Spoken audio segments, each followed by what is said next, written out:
তাদেরকে কবুল মঞ্জুর করেন। আল্লাহ তাআলা নেক হায়াত দান করেন।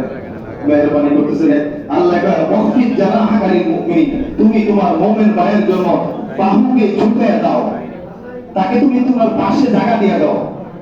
এরকম করে একটু মাঝে আমাকে নিতে না, এটা একটু হেমি যায় তুমি হেমি আমাকে আল্লাহ লাগতে দিলে এটা করতে না না করছে আল্লাহ।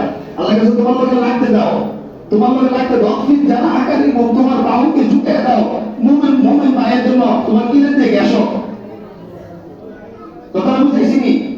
মুমিন ভাইকে মহব্বত করতে কইছে আল্লাহ, মুসলমানের সাথে সম্পর্ক করতে কইছে, দূরে সরাই দিতে বলে নাই।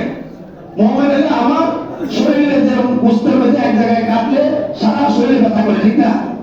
একটা মুমিন ভাই যদি আক্রান্ত হয়, আমি মনে করবো যে আমার শরীরে আক্রান্ত হয়েছে। মুমিন ভাইয়ের সুখী নামাজ দাঁড়ায় যেমন একটু